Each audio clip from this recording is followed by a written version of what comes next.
ಇದು ಅದು ಕಾರಣ. ಗಲಾಟೆ ಸುದ್ದಿ ಭಾಳ ಬರ್ತಿದಾವಪ್ಪ ಬೆಂಗಳೂರು ರೂರಲ್.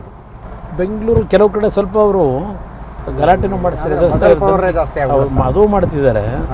ಈಗ ನಮ್ಮಲ್ಲಿ ನೋಡಿ, ಉದಾಹರಣೆಗೆ ನಮ್ಮ ರಾಮನಗರದಲ್ಲಿ ಒಬ್ಬ ತಾಲೂಕು ಅಧ್ಯಕ್ಷ ಇದ್ದರು. ಅವರು ನಮ್ಮ 94ರಿಂದ ನನ್ನ ಜೊತೆಲೇ ಇದ್ದರು. ಸ್ವಲ್ಪ ಸಮಸ್ಯೆಗಳು ಇದ್ದಿದ್ದು ಒಂದು ಭಾಗ. ಅವರಿಗೆ ಆರ್ಥಿಕವಾಗಿ ಡಿಸ್ಟರ್ಬ್ ಮಾಡಿ ಈಗ ಅವ್ರಿಗೆ ಕೊಟ್ಟಿರ್ತಕ್ಕಂಥ ಪೇಮೆಂಟ್ ನೋಡಿದ್ರೆ ಅದು ವರ್ತ ನನಗೆ ಗೊತ್ತಿಲ್ಲ. ನನಗೆ 40 ಲಕ್ಷ ರೂಪಾಯಿ ಪೇಮೆಂಟ್ ಕೊಟ್ಟು ಆ ವ್ಯಕ್ತಿನ ಈಗ ಪಾರ್ಟಿಗೆ ತಗೋತಾವ್ರೆ ಅಂತ ಹೇಳ್ತಾರೆ. 40 ಲಕ್ಷ ಒಬ್ಬ ವ್ಯಕ್ತಿನ. ಅದರಿಂದ ನಿಜಕ್ಕೂ ಓಟ್ ಎಷ್ಟು ತಗೋತಾರೆ ನಮಗೆ ಗೊತ್ತಿಲ್ಲ. 40 ಲಕ್ಷ ಒಬ್ಬ ವ್ಯಕ್ತಿಗೆ ಕೊಟ್ಟು ಖರೀದಿ ಮಾಡಿ JDS ಇಂದ ನಾವಿವತ್ತು ತಗೋತಾ ಇದ್ದೀವಿ, ಪಕ್ಷಾಂತರ ಮಾಡ್ತಿದ್ದೀವಿ ಅಂತ ಹೇಳಿಕೆ ಕೊಟ್ಕೋಬೋದು. ಬಟ್ ಅಷ್ಟೇ ಸಾಧ್ಯ. ಪೊಲಿಟಿಕ್ಸ್ಗೆ ನಡ್ಕೊಂಡು ಹೋಗೋದಾ ಅಂತೀನಿ.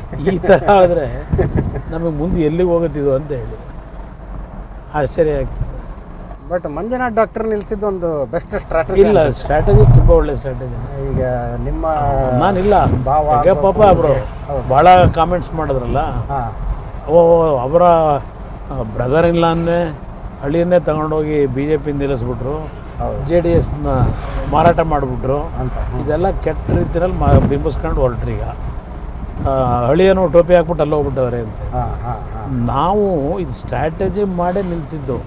ಓಕೆ, ನಮಗೆ ಈ 5 ಕ್ಷೇತ್ರದಲ್ಲಿ JDS ಸ್ಟ್ರಾಂಗ್ ಇದೆ. ರೂರಲ್ ಏರಿಯಾದಲ್ಲಿ ರಾಮನಗರ ಜಿಲ್ಲೆಗೆ ಒಂದಾಗಿ ಇರ್ತಕ್ಕಂಥದ್ದು. ಆ್ಯಕ್ಚುಲಿ ನಾವು ಸ್ಟ್ರಾಟಜಿ ಮಾಡಿದ ಉದ್ದೇಶನೇ 18 ಲಕ್ಷ ಅಲ್ಲಿ ಓಟಿದೆ 3 ಕಾನ್ಸ್ಟಿಟ್ಯೂನ್ಸಿನಲ್ಲಿ. RR ನಗರ, ಅಲ್ಲಿಂದ ಬೆಂಗಳೂರು ಸೌತು, ಅಲ್ಲಿಂದ ಆನೇಕಲ್ಲು. 18 ಲಕ್ಷ ಅಲ್ಲಿದೆ. ಇನ್ನು 5 ಕಾನ್ಸ್ಟಿಟ್ಯೂನ್ಸಿಲಿ 11 ಲಕ್ಷ ಇದೆ, 11 ಲ್ಯಾಕ್ಸ್ ಇದೆ. ಅದರಿಂದ ನಾವು ಲೆಕ್ಕಾಚಾರ ಮಾಡೋದು. ಯಾಕೆಂದರೆ ಅಲ್ಲಿ ಬೆಂಗಳೂರು ಸಿಟಿಲಿರ್ತಕ್ಕಂಥ 3 ಕ್ಷೇತ್ರದಲ್ಲಿ ನರೇಂದ್ರ ಮೋದಿ ಅವ್ರದ್ದು ಇನ್ಫ್ಲೂಯೆನ್ಸ್ ಜಾಸ್ತಿ ಇದೆ. ನಮಗೆ ನಗರ, ಆನೇಕಲ್ಲು, ಬೆಂಗಳೂರು ಸೌತು.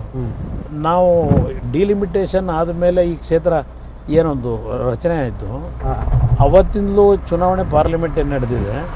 ಇನ್ನು ನಾನೇ ಫಸ್ಟ್ ಡಿಲಿಮಿಟೇಷನ್ ಆದಾಗ 2009 ಕಂಟೆಸ್ಟ್ ಮಾಡಿದೆ ಪಾರ್ಲಿಮೆಂಟಿಗೆ ಈ ಕ್ಷೇತ್ರದಲ್ಲಿ. ಆಗ ನನಗೆ ಆ 5 ಕ್ಷೇತ್ರದಲ್ಲಿ ನನಗೆ ಸುಮಾರು 3 ಲಕ್ಷ ಲೀಡ್ ಬಂತು, 2.5-3 ಲಕ್ಷ. ಇಲ್ಲಿ 3 ಕ್ಷೇತ್ರದಲ್ಲಿ 75,000 ಮೈನಸ್ ಹೋಗಿದೆ 3 ಕ್ಷೇತ್ರದಲ್ಲಿ. ಅದು ಸುಮ್ಮನೆ ಎಕ್ಸಾಂಪಲ್ ನಿಮ್ಗೆ ಹೇಳಿದೆ. ಅಂಥ ಸಂದರ್ಭದಲ್ಲೂ ಅವತ್ತಿನ ನಾನು ನಿಂತಾಗಲೂ 75 ಲಕ್ಷ ಅವ್ರು ಮುಂದೆ ಹೋದರು. ಬಟ್ 1.25 ಲಕ್ಷದಲ್ಲೇ ಗೆದ್ದೆ ಆಗ ನಾನು. ಅದಾದಮೇಲೆ ಬೈ ಎಲೆಕ್ಷನ್ ಆಗಿದ್ದೊಂದು, ಅಲ್ಲಿಂದ 2014 ಚುನಾವಣೆ.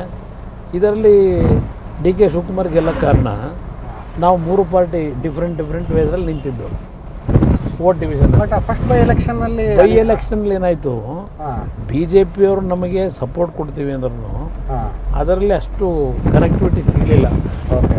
ಅದರಿಂದ ಡ್ಯಾಮೇಜ್ ಆಯಿತು.